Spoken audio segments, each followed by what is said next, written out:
ሰላም ጤና ይስጥልን አድማጮቻችን እንደምንላችኋል። ከልቦ ከቀረበው ትርታ 97.6 FM የዕለተ ሐሙስ ሚያዝያ 8 2018 የትርታ 600 የዜና ሰዓታችን ላይ ነው የምትገኙት። በቆይታችን ከሀገር ውስጥና ከባህር ማዶ የተውጣጡ ዜናዎችን እንዲሁም የቢዝነስ ዜናንና በዝርዝር የምንመለከተውን ርዕሰ ጉዳይ ይዘን ወደ እናንተ መጥተናል።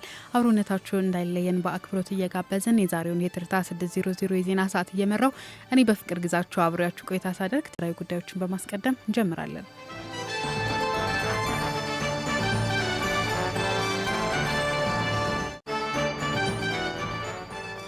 ቀይ መስቀል ለደቡብ ኦሞ ዞን የጎርፍ አደጋ ተጎጂዎች ድጋፍ አደረገ።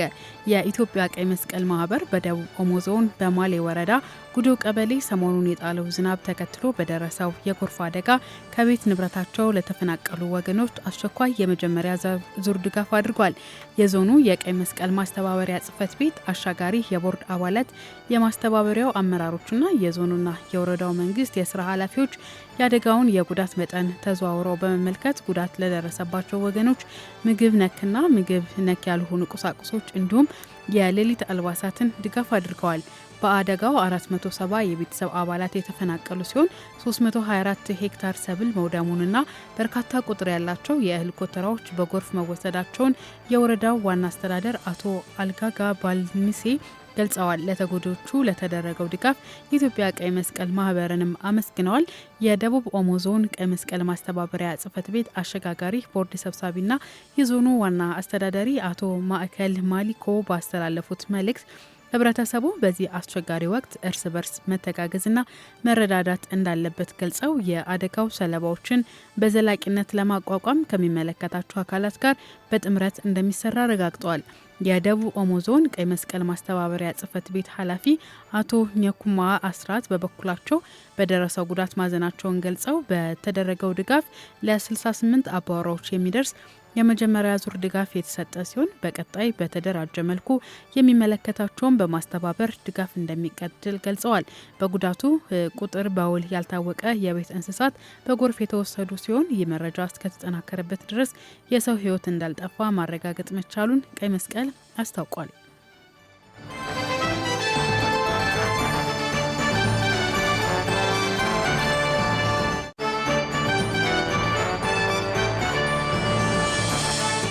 በጤና ዘርፍ የአርቲፊሻል ኢንተለጀንስ አጠቃቀምን ማሳደግ የሚረዳ ውይይት ተካሄደ። የጤና ሚኒስቴር ዶክተር መቅደስ ዳባ ከጌትስ ፋውንዴሽን ልዑካን ቡድን ጋር በጤና ዘርፉ የአርቲፊሻል ኢንተለጀንስ አጠቃቀምን ማሳደግ ላይ ያተኮረ ውይይት አካሂደዋል። በውይይት መድረኩ በሰው ሰራሽ አስተውሎት የታገዙ የምርመራ መሳሪያዎችን ወደ ተግባር ለማስገባት ከባለድርሻ አካላት ጋር በትብብር እንደሚሰራ የገለጹት የጤና ሚኒስቴር ዶክተር መቅደስ ዳባ በጤና ስርዓቱ ውስጥ አጠቃቀሙን ለማሳደግ በትኩረት እንደሚሰራ ገልጸዋል።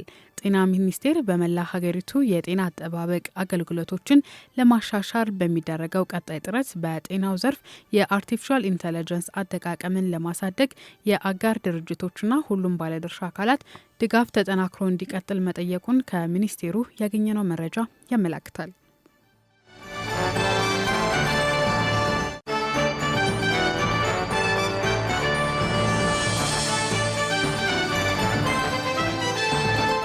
ቀጥለናል አድማጮች። ሶስተኛው የቅርስ ምርምር ጉባኤ ከሚያዝያ 13 ጀምሮ ይካሄዳል። የኢትዮጵያ ቅርስ በምርምር በዲጂታል ዘመን በሚል መሪ ሀሳብ ሶስተኛው የቅርስ ምርምር ጉባኤ ከሚያዝያ 13 እስከ 14 ቀን 2018 እንደሚካሄድ የኢትዮጵያ ቅርስ ባለስልጣን አስታውቋል። የባለስልጣኑ ምክትል ዋና ዳይሬክተር ኤልያስ ሽኩር ለመገናኛ ብዙሃን በሰጡት መግለጫ እንደገለጹት ጉባኤው የኢትዮጵያ ቅርስ ምርምር በዲጂታል ዘመን በሚል መሪ ሀሳብ ይካሄዳል ብለዋል። የምርምር ጉባኤው በቅርስ ልማት ዘርፍ ያሉ ተግዳሮቶችን መርምሮ መፍትሄ ለመስጠት አዳዲስ እውቀቶችን ለመለዋወጥና የባለድርሻ አካላትን ተሳትፎ ለማሳደግ ያለመ መሆኑን ጠቁሟል። በዚህም የምርምር ጉባኤ ላይ 13 አዳዲስ የምርምር ጽሁፎች እንደሚቀርቡ ተናግረው ጉባኤው የሚካሄደው በኢትዮጵያ ቅርስ ባለስልጣን አዳራሽ መሆኑንም አስታውቀዋል።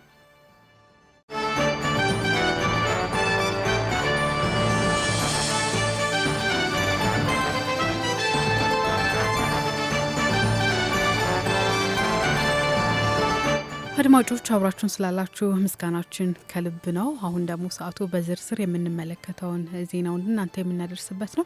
በዛሬው ዝርዝር ዜናችን በተለይም ልጆች ውሳኔ አሰጣጥ ላይ በተመለከተ የወላጆች ድርሻ ምን መምሰል አለበት የሚለውን ከባለሙያ ጋር ቆይታ አድርገናል። እንደሚከተለው ይቀርባል። ውሳኔ ሰጭነት ለአንድ ሰው እጅጉን አስፈላጊ ከሆኑ ባህሪያት መካከል ይጠቀሳል። ይህም ደግሞ ያለማንም ጣልቃ ገብነትና በራስ ውሳኔ ሲሆን እጅጉን ውጤታማ ይሆናል። ይህ የውሳኔ ሰጭነት ባህልም ከመሬት ተነስቶ የሚገኝ ሳይሆን በተለይም ከልጅነት ጊዜ ጀምሮ ተኮትኩቶ የሚያድግ ባህሪ ነው። በዚህ ሂደት ውስጥም የወላጆች ተሳትፎ እጅጉን ጉልህ ነው። በትኩረትና ባህሪያትን በመለማመድ ያደገ ልጅ በእድሜ ከፍ ካለ በኋላ ውሳኔ ለመስጠትም ሆነ በራሱ ነገሮችን ለማድረግ አይቸገርም። በተቃራኒው ወላጅ ልጆቹን በእኔ ያውቃለው ስሜት ሁሉንም ውሳኔ እየወሰነ የሚያሳድግ ከሆነ ግን ልጆቹ ከፍ ሲሉ ውሳኔ ለመስጠትም ሆነ በራስ ፍቃድ የሚደረጉ ድርጊቶችን ለማድረግ የሚቸገሩበት ሁኔታም ይፈጠራል። በዘርፉ የተጠኑ ጥናቶች እንደሚያሳዩት ከሆነ ደግሞ ወላጆች ፍጹም በሆነ ነጻነትም ሆነ መጨቆን ውስጥ ልጆችን ከማሳደግ ይልቅ ሀሳብን በመደገፍ አቅጣጫ በማሳየትና መሰል አጋዥ በሆኑ መንገዶች ልጆቻቸውን ማሳደግ መልካም እንደሆነ ያሳያል። ይህንን መነሻ በማድረግ ደግሞ በዘርፉ ላይ የተሰማሩ ባለሙያዎችን ያናገረን ሲሆን የማህበራዊ ሳይንስ ባለሙያው ያለምሰው አደላና የስነ ልቦና ባለሙያዋ ሃይማኖት ሽፈራው ልጆች ለወደፊት የሚኖራቸው ህይወት ዙሪያ ለሚወስኑት ውሳኔ የወላጆች ድርሻ ምን መሆን አለበት የሚለው ምላሻቸውን አጋርተውናል። አሁን እንዳልኩሽ እንግዲህ አሁን ከታች ጀምሮ የልጅሽን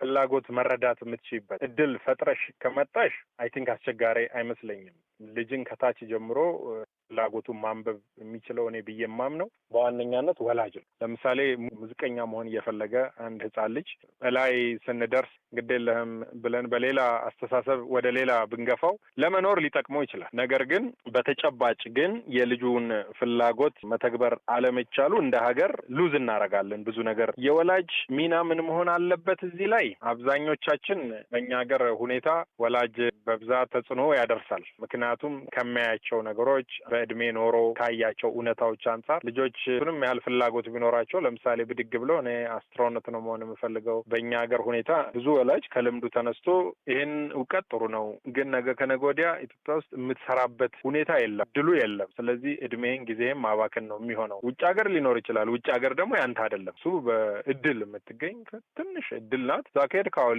ልትሰራበት ይችላል። ነገር ግን በእኛ ሊል ብሎ ሊከለክል ይችላል። ከወላጅ አንጻር እውነታ ነው። በተመሳሳይ ሌላ የትምህርት ዘርፎች ዲፓርትመንቶችን ከመምረጥ አንጻር ወላጅ የሚሰጠው አቅጣጫ ይህ ምክንያታዊ ላይሆን ይችላል። ነገር ግን በትልቁ ደግሞ ትልቁን ስዕል ስናየው እንደ ሀገር እዚህ ውስጥ ሰዎች ፍላጎት በትክክል ልጆቹ አውቀውት ዝም ብሎ የልጅነት ፍላጎት ሳይሆን በትክክል አውቀውት የሚገፋቸው የሆነውን ነገር አውቀውት ወላጅ ደግሞ ሲከለክል ሀገር ጥቅሟን ታጣለች። ስለዚህ ባላንስ እያረጉ መሄድ ነው የሚል እይታ ነው እንጂ ያለኝ እንደ ሐኪም ፕሪስክሪፕሽን የመድኃኒት እንትን ላይ ማዘዣ ላይ እንደሚጻፍ አይነት ይሄን ሂድና ገዛ ይሄን እናርገ የሚለው አካሄድ ሙሉ በሙሉ በወጥነት ትርፋማ ነው ብዬ አላምንም። ልጆች ውሳኔ በሚወስኑበት ጊዜ እንዳልኩሽ ነው ወላጆች ኖሃው ሊኖራቸው ይገባል። ልጆቻቸው በምን መንገድ ሊሄዱ እንዳሰቡ ያው ማቹሪቲ ሌቭላችንም አንድ ስለማይሆን ነገሮች በጥሩ ሁኔታ እንዲሄዱ ለማድረግ ሲባል ማለት ነው በመጀመሪያ የልጆቻቸውን ውሳኔ ማክበር አለባቸው። ከዛ በመቀጠል ያ መንገድ ያስኬዳል ወይስ አያስኬድም፣ ይጠቅማል ወይስ አይጠቅምም፣ ጥቅሙ ምን ያክል ነው፣ ጉዳቱስ ምን ያክል ነው፣ ሃው ማች ሪስክ ቴከር ያደርጋል የሚሉትን ነገሮች የታያቸው አመዛዝ ነው ነገሮችን አይተው እሱን እንዲያውቁት ማድረግ። ግን አስተውለሽ ከሆነ ምንድነው እኛ ሀገር ላይ የተለመደው ነገር እንደዚህ እንዳታደርጊ እንደዚህ ቦታ እንዳትሄጂ ሪዝነብል ሆነው ኮንሲኩዌንሱን የሚያስረዱ ቤተሰቦች በጣም ጥቂት ናቸው። ለዛም ይመስለኛል አብዛኛው ወጣት የቤተሰቦቹን ኢግኖራንስ፣ ቁጣ ፕላስ ደግሞ ያዝኑብኛል የሚል ፍርሃት ይዞ የራሱን ወይ እየለቀቀ ቤተሰቦቹን ለማስደሰት የሚጥረው ብዬ አምናለሁ። ኢቭን ዩኒቨርሲቲ ደረጃ እንኳን ደርሶ እኔ እኮ እናቴ ደስ እንዲላት ነው መማረው፣ ለአባቴ ነው መመረቅ መፈልገው የሚል ትውልድ ነው የበዛው። ግን ደግሞ ይሄንን ስልሽ ልጆች የወላጆቻቸውን ሀሳብ ባላንስ ማድረግ አለባቸው። ያ ማለት ምንድን ነው? በውሳኔያቸው ላይ የተሰጣቸውን ይሄ አድቫንቴጅ ዲስአድቫንቴጅ ማመዛዘን፣ በትክክልም ያ ያዌ የማያስኬድ ከሆነ ደግሞ ሌላዌ መፈለግ ካልሆነም ደግሞ እያንዳንዱን ነገር ሊሄዱበት ያሰቡትን ስቴፕ ክላሪፋይ በማድረግ ልክ በሆነ መንገድ ቤተሰቦቻቸው ጋር ተቀባይነት ማግኘት ይኖርባቸዋል ማለት ነው። ወላጆች ለልጆቻቸው ውሳኔ በማጋራት ውስጥ የሚኖራቸው ተሳትፎ ሙሉ በሙሉ መጥፎ ማለት ሳይሆን በተለይም ከኖሩትና ካዩት መነሻ በማድረግ ሊሆን እንደሚችል አክለው ገልጸዋል። እንደ አጠቃላይ ነገ ላይ ውሳኔ ሰጪ ልጆችን ለማፍራት ዛሬ ላይ ወላጆች መስራት እንዳለባቸው ገልጸው ይህ ማለት ግን ወላጅ ምክረ ሀሳቡን አያጋራ ማለት እንዳልሆነ ባለሙያዎቹ ተናግረዋል። ዛሬ ላይ የሚጣል መሰረትና የሚዘራ ዘር ነገ ላይ ፍሬ ለማየት እጅጉን ወሳኝ ነውና ወላጆችም ልጆችም ትኩረት ማድረግ እንደሚገባቸው አክለዋል።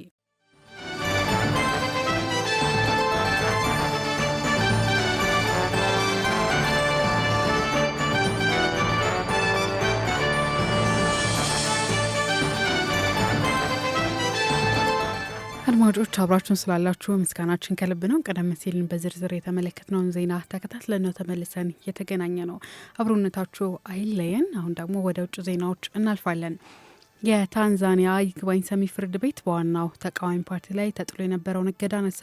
በታንዛኒያ ለበርካታ ቀናቶች በፖለቲካ እንቅስቃሴዎች ላይ እገዳ ተጥሎበት የቆየው ዋናው ተጠቃሚው ፓርቲ ቻዴማ የሀገሪቱ ከፍተኛው ይግባኝ ሰሚ ፍርድ ቤት በሰጠው ውሳኔ በነጻነት መንቀሳቀስ እንደሚቻል አስታውቋል። በ3 ዳኞች የተመራው የይግባኝ ሰሚ ፍርድ ቤት ቀደም ሲል በከፍተኛው ፍርድ ቤት ተጥሎ የነበረው እገዳ የሕግ ስነ ስርዓትን ያልተከተለና መሰረታዊ ስህተት ያለበት ነው በማለት ውድቅ አድርጎታል። እገዳው ተጥሎ የነበረው የፓርቲው የቀድሞ አመራሮች የፓርቲው ሀብትና ንብረት በታንዛኒያ ዋናው ምድርና በዛንዚባር መካከል ፍትሐዊ በሆነ መልኩ አልተከፋፈለም በሚል ባቀረቡት ክስ ምክንያት እንደነበር ይታወሳል። የይግባኝ ሰሚ ፍርድ ቤቱ በሰጠው ትንታኔ ፓርቲው ጠበቆች በሌሉበት ከፍተኛ ፍርድ ቤት ውሳኔ ማሳለፉ ፓርቲው የመስማማት መብቱን እንዲያጣ አድርጎታልም ብሏል። ይህም የህግ ጥሰት በመሆኑ ቀደሞ የተላለፈው ትዕዛዝ ዋጋ የለውም ሲልም ወስኗል። በዚህም ውሳኔ መሰረት ቻዴማ ወዲያውኑ የፖለቲካ እንቅስቃሴዎችን እንዲጀምርና የታሸጉበትን ቢሮዎች እንዲጠቀም ተፈቅዶለታል። የቻዴማ አመራሮች ውሳኔውን በደስታ የተቀበሉ ሲሆን ፓርቲያችን ከእስር ተፈቷል ሲሉ መግለጻቸውም ተዘግቧል።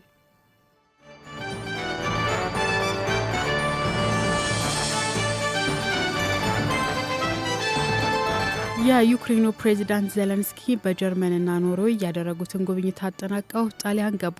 የዩክሬኑ ፕሬዚዳንት ቮሎዲሚር ዜሌንስኪ በጀርመንና በኖርዌይ በነበራቸው የ2 ቀናት ይፋዊ የስራ ጉብኝት አጠናቀው ሮም ገብተዋል።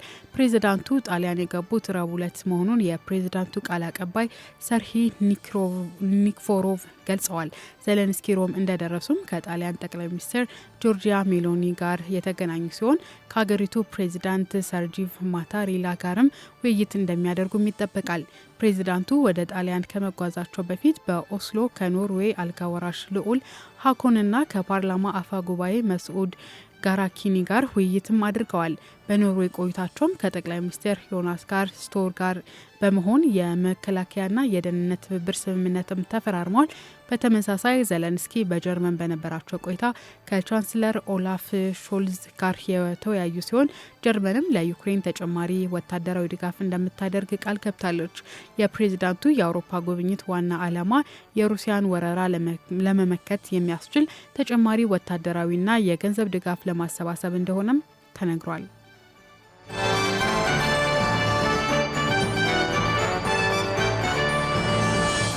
በመጨረሻም ከፍተኛ የፓኪስታን ባለስልጣን በአሜሪካና በኢራን መካከል ድርድር ለማመቻቸት ወደ ቴህራን መሩ። የፓኪስታን የውጭ ጉዳይ ሚኒስቴር ቢላዋል ቡቶ ዘርዳሪ በኢራንና በአሜሪካ መካከል የሚደረገው 2ኛ ዙር ድርድር እቅድ ለማቅረብ ወደ ቴህራን ጉዞ ጀምሯል። ባለስልጣኑ ወደ ኢራን ያመሩት በሁለቱ ሀገራት መካከል ያለውን ዲፕሎማሲያዊ ውጥረት ለማርገብና የ2ኛውን ዙር የውይይት መድረክ ዝርዝር ሁኔታዎችን ከኢራን ባለስልጣናት ጋር ለመምከር መሆኑ ተገልጿል። ፓኪስታን በዋሽንግተንና በቴህራን መካከል ያለውን ቅራኔ ለመፍታት እንደ ድልድይ በመሆን እያገለገለችም ትገኛለች።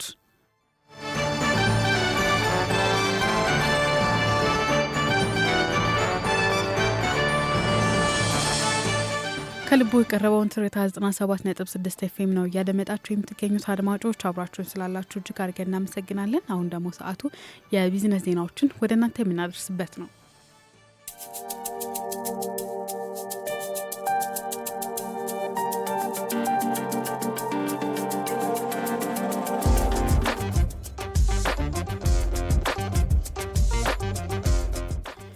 ባለፉት 9 ወራት 544608.63 ቶን የሀገር ውስጥ ተኪ ምርቶችን በማምረት $650 ሚሊዮን የውጭ ምንዛሬ ማዳን መቻሉን የአማራ ክልል ኢንዱስትሪና ኢንቨስትመንት ቢሮ አስታወቀ።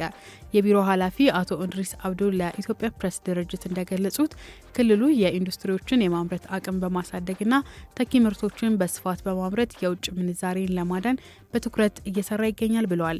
በዚህም ባለፉት 9 ወራት ውስጥ 544608.63 ቶን ተኪ ምርት መመረቱን ያነሱት ኃላፊው ይህ የምርት ውጤት ሀገሪቱ ለውጭ ምርት ግዢ ልታወጣው የነበረውን $650 ሚሊዮን የውጭ ምንዛሬ ማዳን እንዳስቻላቸው ኃላፊው ገልጸዋል። ይህ ተኪ ምርት የተመረተው ከ501 አምራች ኢንዱስትሪዎች መሆኑን ጠቁሞ የተመረቱት ምርቶች በአይነትና በጥራት ተወዳዳሪ መሆናቸውን አረጋግጠዋል። በቀጣይም በአምራቾች ዘርፍ የሚታዩ ማነቆችን በመቅረፍና አዳዲስ ኢንቨስትመንቶችን በመሳብ የምርት መጠኑን ይበልጥ ለማሳደግ ታቅዶ እየተሰራ መሆኑንም አመላክተዋል።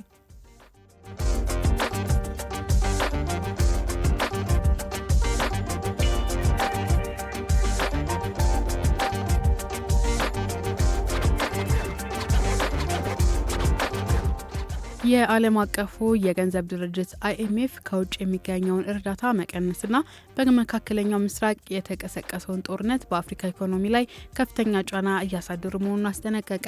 እንደ ድርጅቱ ገለጻ እንደ አውሮፓውያን አቆጣጠር በ2025 ከሁለትዮሽ ግንኙነቶች የሚገኝ እርዳታ ከ16 እስከ 28 በመቶ የሚደርስ ቅናሽ አሳይቷል ብለዋል። ይህ አዝማሚያ በቀጣይም ሊቀጥል እንደሚችል ገምተዋል። በዚህም ምክንያት እንግዲህ ተቋሙ ለ2026 እና ለ2027 የነበረውን የአፍሪካ የኢኮኖሚ እድገት ትንበያ በ0.4 በመቶ ቀንሶታል።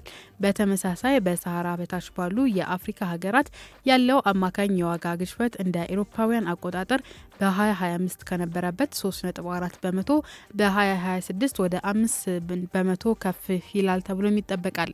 ባለፈው የ2025 የፈረንጆቹ ዓመት የአፍሪካ ሀገራት የንግድ መስተጓጎልና የፖሊሲ አለመረጋጋቶች ተቋቋመውን ጠንካራ ኢኮኖሚ እንቅስቃሴ ማሳየታቸውም ይታወሳል። ይህ መቋቋም የመነጨው ከአሜሪካ ዝቅተኛ ታሪፎች፣ ከመንግስታት የፋይናንስ ድጋፍና ከቴክኖሎጂ ዘርፍ እድገት እንደነበር IMF አመላክቷል። ይሁን እንጂ ይህ መልካም አጋጣሚ አሁን ተቀልብሷል። በአሜሪካ በእስራኤልና ኢራን መካከል የተቀሰቀሰው ጦርነት የሆርሙዝ ባህረ ሰላጤ መዘጋትና በኃይል ማመንጫ መሰረተ ልማቶች ላይ የደረሰው ጉዳት ከ2022 ወዲህ እጅግ የከፋውን የኃይል አቅርቦት ቀውስ አስከትሏል። በዚህም የነዳጅና የተፈጥሮ ጋዝ ዋና መናር፣ የናፍጣ፣ የጄት ነዳጅ፣ የማዳበሪያ፣ የአልሙኒየምና የሂሊየም ዋጋን ሰማይ እንዲነካ አድርጎታል። IMF አክሎም የዚህ ግጭት ስፋትና ቆይታ የዓለም ኢኮኖሚ መቀዛቀዝ ምን ያህል እንደሚባባስና በአፍሪካ ላይ የሚያሳየው ተጽዕኖ ምን ያህል ጥልቅ እንደሆነ የሚያወሳ ጉዳይ ነው ሲል አስጠንቅቋል።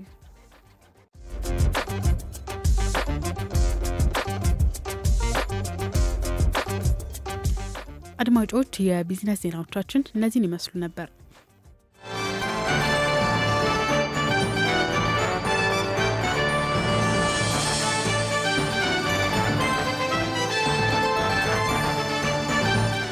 ከልቦ ከቀረበው ትርታ 97.6 FM የዕለተ ሐሙስ ሚያዝያ 8 2018 የትርታ 600 የዜና ሰዓታችን ነው ስታደምጡ የቆያችሁት። አድማጮች አብራችሁን ስለቆያችሁ እጅግ አድርገን እናመሰግናለን። በቆይታችንም ከሀገር ውስጥና ከባህር ማዶ የተወጣጡ ዜናዎችን እንዲሁም ደግሞ የቢዝነስ መረጃና በዝርዝር የተመለከትነውን ዜና ወደ እናንተ አጋርተን ነበር። የዛሬውን የትርታ 600 የዜና ሰዓት በመምራት እኔ በፍቅር ግዛችሁ አብሬያችሁ ቆይታ ሳደርግ መልካም ጊዜ